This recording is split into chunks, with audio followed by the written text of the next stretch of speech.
महाराज जी, आत्मा परमात्मा का अंश है और ये हर जीव चराचर प्राणी में विराजमान है। ये केवल कहने के लिए है, तत्वता परमात्मा ही है।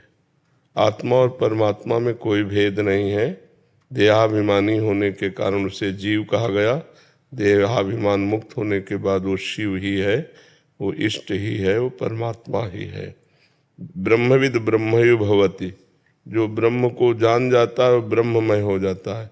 तो कहने मात्र को अंश है, नहीं तो गंगा जी से चाहे एक चम्मच गंगा जल लो तो गंगा जल, एक टैंकर भरो तो गंगा जल, और नहर निकले तो गंगा नहर। तो ऐसे ही ब्रह्म का स्वरूप पूर्ण है और पूर्ण का अंश भी पूर्ण ही होता है। पूर्णमिदः पूर्णमिदं पूर्णात् पूर्णमुदच्यते पूर्णस्य पूर्णमादाय पूर्णमेवावशिष्यते। उसका जो अवशिष्य बचा शेष, वो भी पूर्ण परमात्मा स्वरूप ही है। तो क्या कहना चाहते हैं? महाराज जी, ये हर जीव चराचर प्राणी में विराजमान है। जब इंसान देहाभिमान, इंद्रियां, मन अलग अलग नहीं विराजमान है। जैसे 1,00,000 घड़े हों और सूर्य का प्रकाश उस पर पड़ रहा है तो 1,00,000 प्रतिबिंब हुए, 1,00,000 सूर्य नहीं हो गए। आत्मा एक है, शरीर अनेक है। शुद्ध ज्ञान, आत्मा एक है, शरीर अनेक है। सूर्य एक है, करोड़ों घड़े, उसमें प्रतिबिंब करोड़ों सूर्य दिखाई दे रहे, पर करोड़ों सूर्य है नहीं, सूर्य एक है। ऐसे ईश्वर एक है, आत्मा एक है, परमात्मा एक है। इन शरीरों के विभाग के कारण वो अनेक दिखाई दे रहा है। समझ पा रहे आप? वो कैसे, जैसे सूर्य करोड़ दिखाई दे रहे हैं लेकिन सूर्य तो एक है, आकाश स्थित सूर्य एक है। ऐसे आत्मा संपूर्ण विश्व ब्रह्मांड को व्याप्त करके विराजमान है। जैसे कहा जाए कि करोड़ों बिजली है, क्योंकि एक बिजली तो चमकती है, एक बिजली हीटर में गर्म करती है, एक फ्रिज में ठंडा करती है, तो करोड़ों प्रकार की बिजली है। नहीं, करोड़ों बिजली नहीं है, करोड़ों यंत्र हैं, बिजली एक ही है। समझ पा रहे आप? ऐसे ही परमात्मा, आत्मा, भगवान एक ही है। ये अनेकों को, जैसे जड़, चैतन्य, पशु, पक्षी, ये अलग अलग दिखाई देते हैं तो हमें लगता है बहुत सी आत्माएं हैं। बहुत सी आत्माएं नहीं, आत्मा एक है, उसका पावर है सबके अंदर। देखो कहीं खोजो आत्मा है बोला, कहीं मिलेगी कि देखो ये आत्मा है? आज तक कोई बता पाया? क्योंकि पावर है, वो पावर है, वो अचिंत शक्ति है। उसी की शक्ति से शरीर हिल डुल रहा है, मन चल रहा है, बुद्धि चल रही, पर उसे कोई नहीं जान पा रहा। वो मन बुद्धि को जानता है लेकिन मन बुद्धि उसे नहीं जानते।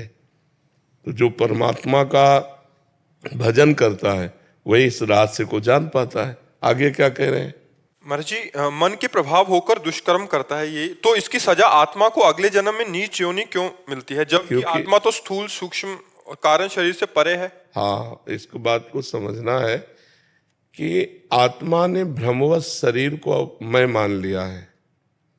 अब इस मैं मानने के कारण उसको दुख भोगना पड़ेगा। जैसे संबंध हम जिससे बनाते हैं तो उसको जो दुख सुख मिलता है उसको हमें भोगना होता है। जिससे भी हम संबंध बनाते हैं, अपनापन जहाँ करते हैं तो उसके दुख सुख से हमारा हृदय दुखी सुखी होने लगता है। जैसे अभी मथुरा में एक्सीडेंट हुआ, 5 लोग मर गए, आपको क्या फर्क पड़ेगा? लेकिन उसमें आपके चाचा थे, आपका भतीजा था, उसमें आपका पुत्र था। जितना घना संबंधी होगा उतना ही भारी। अभी आप विचलित हो, पुत्र था, अभी आप विचलित हो जाओगे, 5 मर गए, तो अभी आपको सत्संग सुनाई नहीं देगा, आप तुरंत बाहर निकल जाओगे, विकल हो जाओगे। तो आपको चोट लगी क्या? आपको कुछ परेशानी हुई क्या? आपके माने हुए संबंध को चोट लगी तो आपको परेशानी हो गई। आपका माना हुआ संबंधी किसी बड़े पद में गया तो आपको गर्व आ जाएगा, आपको हर्ष आ जाएगा। मानने से है ना। ऐसे ही आत्म तत्व ने मन और चित्त पर अपना भाव कर लिया, आरोपित कर लिया।